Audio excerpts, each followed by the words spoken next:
আমেরিকার president Donald ট্রাম্পের চীন বিরোধী শুল্ক যুদ্ধ আরও একবার উত্তপ্ত হলো, কিন্তু প্রশ্ন হচ্ছে এই যুদ্ধে কে জিতছে? প্রাথমিক ইঙ্গিত বলছে যুক্তরাষ্ট্রই বেশি ক্ষতিগ্রস্ত হচ্ছে। শি জিনপিং এর কাছে এবার ধরাশায়ী হতে হচ্ছে ট্রাম্পকে।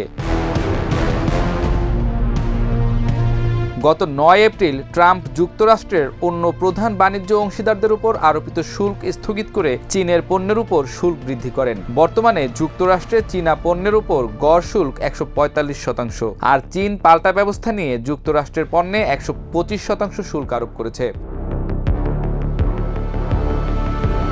ট্রাম্প বলছেন এভাবে চীনের কাছ থেকে বাণিজ্যিক সুবিধা আদায় করে দেশের শিল্প ও চাকরি ফিরিয়ে আনা যাবে, সেই সাথে শুল্ক আয় দিয়ে কর কমানো সম্ভব হবে। তবে অর্থনীতিবিদরা বলছেন বাস্তবে তার এই লক্ষ্য অর্জন করা কঠিন।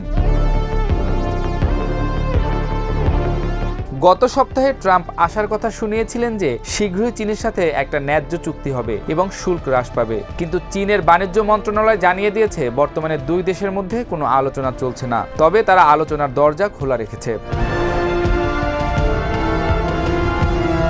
বান্ডেল থাকলে প্রতি সেনমানিতে টাকা বাঁচবে। বিকাশ সেনমানি বান্ডেল কিনে জিতুন প্রতি লেনদেনে।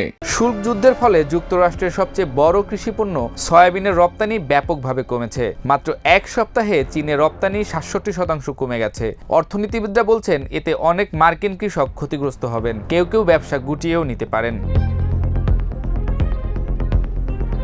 চীন থেকে আমদানিও ব্যাপকভাবে কমে গেছে। এপ্রিলে মার্কিন গন্তব্যে চীনা পণ্য পরিবহন ৩০ থেকে ৬০% কমে গেছে। আগামী মাস থেকেই মার্কিন দোকানগুলোয় পণ্য সংকট ও দাম বাড়ার আশঙ্কা করা হচ্ছে। টিভি, ওয়াশিং মেশিন, জামা কাপড়, এমনকি ওষুধের উপাদান সবকিছুর দাম বাড়বে বলে সতর্ক করেছে খুচরা ব্যবসায়ীরা।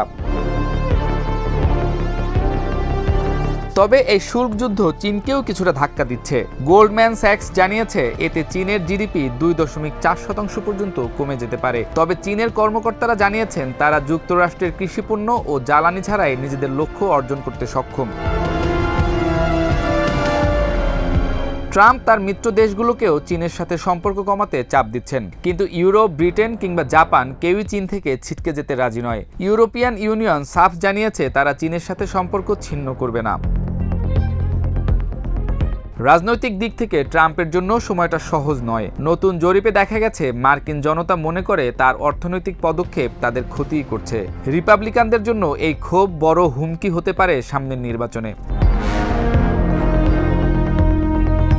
সব মিলিয়ে দেখা যাচ্ছে ট্রাম্পের শুল্ক যুদ্ধ এখন এমন এক পর্যায়ে পৌঁছেছে যেখানে লাভের চেয়ে ক্ষতির পাল্লাই ভারী। চীন কৌশলে এগিয়ে থাকলেও যুক্তরাষ্ট্রের ভিতরে রাজনৈতিক ও অর্থনৈতিক চাপ বাড়ছেই। শুল্ক যুদ্ধ শেষ কোথায় গিয়ে থামে সেটাই এখন দেখার অপেক্ষা।